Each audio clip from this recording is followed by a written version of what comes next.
Hey, welcome back. You know, when I go to make biscuits, I'm not into that cutting in the fat, mixing it out, rolling it out, cutting them, stuff like that. It's just too much. Well, when I'm at home, I'm busy doing other things instead of making the biscuits themselves, so I need to make them fast. And this is a fast way. Oh, by the way, don't forget, like, share, subscribe, smash notifications, leave a comment, all that stuff. Smash all those buttons except for the dislike.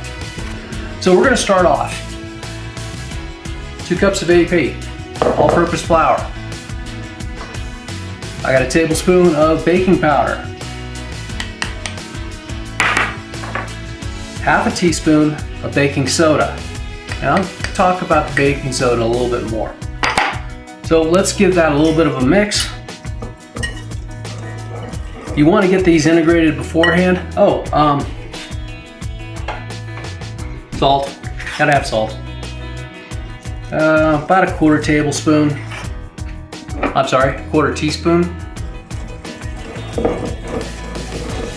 Okay, that's all mixed up.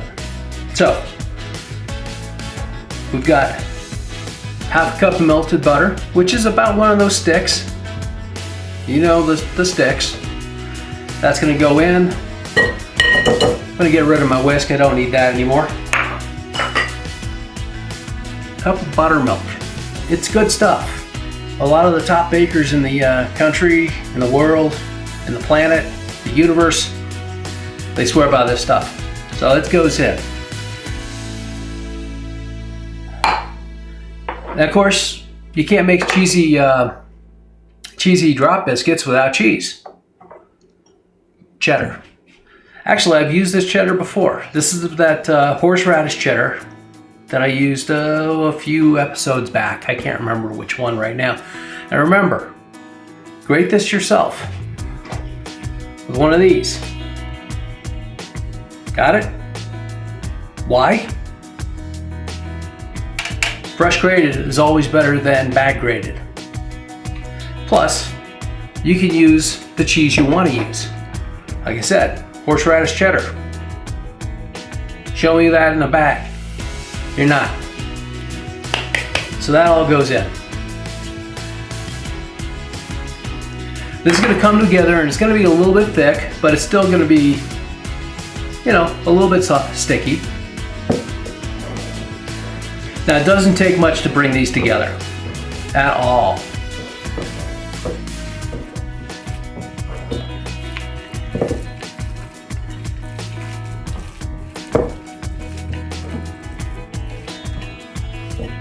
Be sure you scrape down the bowl as you're doing this, just to make sure all that flour is integrated in there.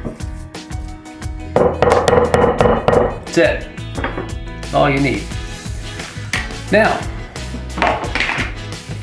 need a sheet pan. I like using these silicone mats. They're great non-stick surface. If you don't have one of these, you could always use parchment paper. Don't use wax paper, use parchment paper, give it a little spray. These, they don't need to.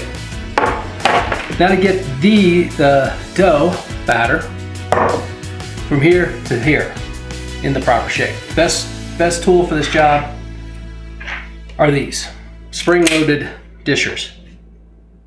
These are number 40s. I'm not going to use them. I just want to show you another quick little point on them. On the sweeper in here, there's a number on that. That number corresponds to the number of these scoops that you get out of a quart. A quart's being 32 ounces. This is a number 40 scoop.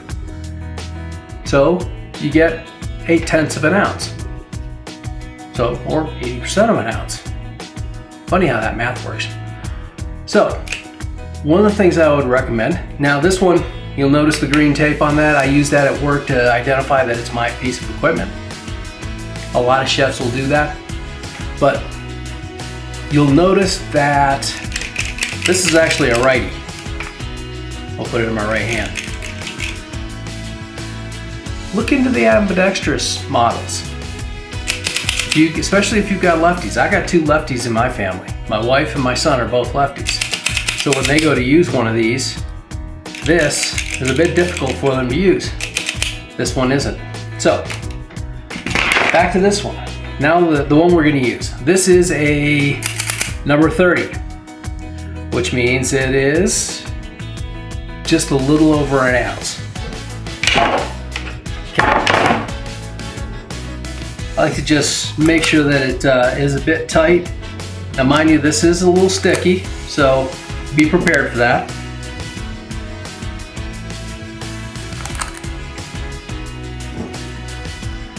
So when I scoop these out, I like to go on the outsides.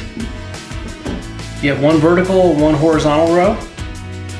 That way I know I can get my rows in properly. I know how to space them properly. Oh, so the baking soda.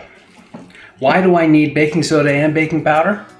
Well, baking powder works best when it's in a certain proportion. Baking powder works best when it is in a neutral batter. Baking soda can help bring that to neutral.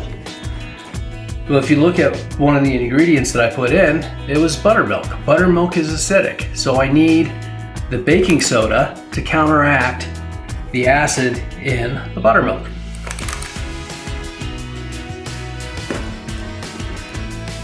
And that's your chemistry lesson for the day.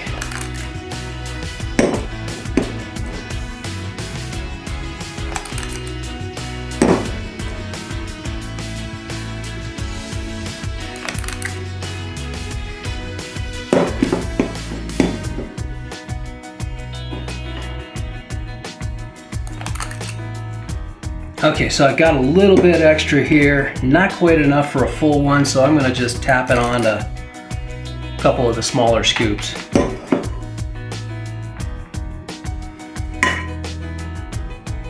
Okay, one of the things I like to do also, and this is purely optional, if you leave them like this in these little mounds and stuff like that, they're not gonna spread out very much.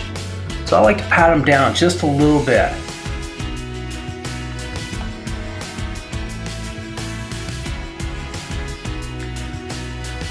Just like that. Now the other nice thing about the dishers is it's a consistent size each time. So, very good.